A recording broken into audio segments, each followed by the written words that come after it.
Ergonomics is a weapon statistic that has three primary roles in affecting how your PMC handles and operates the weapon they are using: the speed at which you aim down the optic of the gun, how long your PMC can keep their sights up, and the amount of noise your weapon makes when aiming. The higher your weapon's ergonomics, the faster it aims, the longer you can aim, and the quieter your weapon is. Otherwise, this stat doesn't do a whole lot for how a weapon performs and handles. What makes this worse is that the best builds for weapons tend to usually ignore ergo because of how, I don't want to say how useless it is, but I guess that word is most appropriate for this particular case. Armor also has some of these stats on them as well, including backpacks, but for the most part, BSG has adjusted those numbers over the years, so it isn't as intense as it once was. But for weapons specifically, ergonomics could, and honestly should, be more of an integral part of how people build their weapons. Granted, things have gotten better, with suppressors having higher penalties to ergo, but new weapon parts have kind of negated those harsher penalties. And that's one place where we could start to try and make players of Tarkov think about their weapon's ergonomics and how it might affect their play whilst in raid. So let's talk about ergonomics and some changes / adjustments that could be made so it plays more of an important role when weapon modding, but not making it so crippling that people only focus on the one stat. So if you enjoy these topics and would like to hear more, be sure to subscribe for more videos in the future of this nature. For the most part, the community at large has ignored this stat mainly because its effects aren't potent enough to be felt unless you meet certain thresholds. I'm an exception to this rule, which we'll go over a little bit later, but having a weapon with ergo lower than 30 is the only time when most people actually begin to feel how slow and sluggish a weapon can be.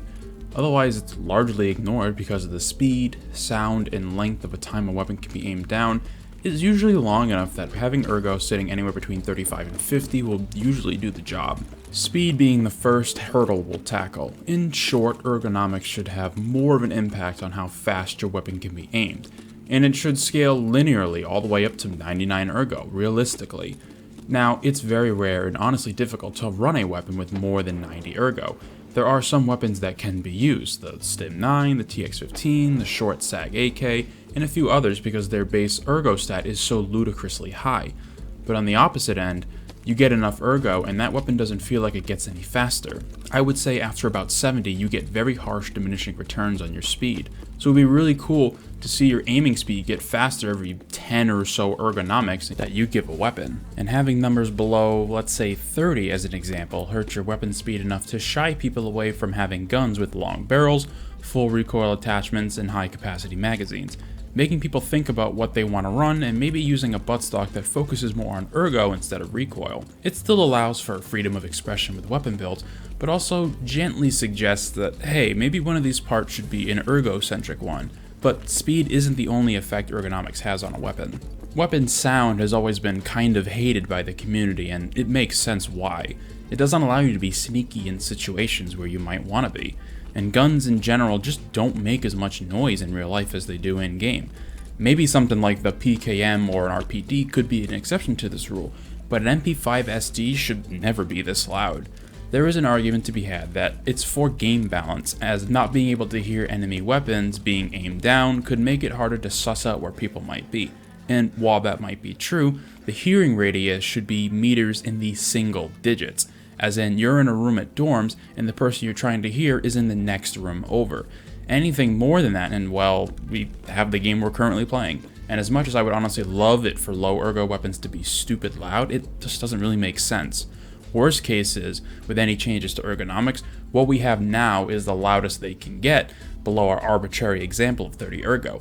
Anything higher and your weapon just gets quieter. Another strange quirk that BSG hasn't resolved is the fact that all weapons, regardless of size or ergonomics, are raised at the same speed when coming out of a sprint. And here is where the biggest adjustment will be coming into play. The lower your weapon's ergo, the longer it would take for that weapon to reset to neutral after letting go of sprint. A simple change like this would drastically alter how some people play this game. No more stutter stepping around to stay mobile. No, if your weapon has low ergo, that sucker isn't coming up to ready to fire position quickly. I can't recall if BSG ever said that they would be tackling this, but it's certainly something that would get the community talking. Because while it doesn't really make sense how it works in its current state, the fact that all weapons return to neutral after a sprint being the same time is definitely a legacy mechanic at this point, something I guessing BSG wanted to change at one point or another, but got bogged down by other more important mechanics and additions being added into the game. Other than adjusting general ADS speeds for weapons, this would bring the larger set of changes that would take a while to sink in for players. We're all just so used to how fast our weapons come back up from running around, and in a place like dorms, trying to be aggressive with a big gun, only to then realize it has so little ergo that it won't come back up in time, and dying because of that fact would certainly piss some people off. But again, the goal of this conversation is to try and give back some use to ergonomics. There are only a few weapons and use cases where this statistic is important. This might just be a me thing, but does anyone else play with Vsync on? I have to, because I get massive screen tearing across my game, and it's too ugly and apparent to ignore. Maybe there are some settings I haven't messed around with that could alleviate this, but something I've noticed in the years I've had Vsync on is that locking your frame rate to your monitor's refresh rate, which is 60 in my case, is effectively halving your ergonomics in Tarkov. Here's a side-by-side comparison, first with Vsync on and then off.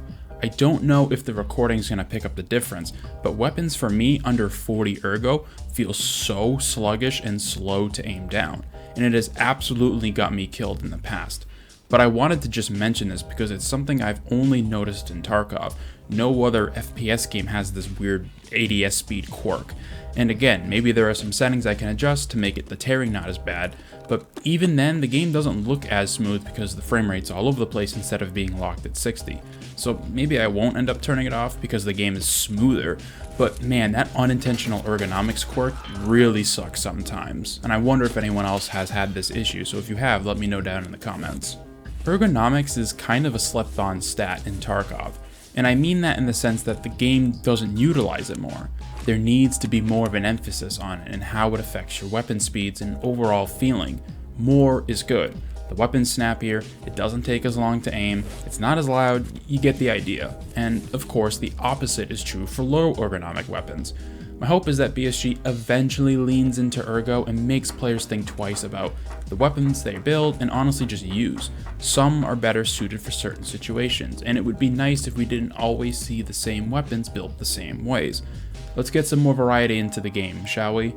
Thank you very much for taking the time out of your day to watch this video. Let me know in the comments your thoughts on ergonomics in general and how these changes might affect the gameplay of Tarkov, and be sure to subscribe for more videos about changing game mechanics that would have drastic ramifications across Tarkov as a whole.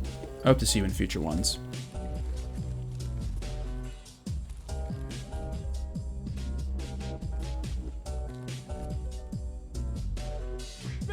Give up! We have casualties. Enemy spotted.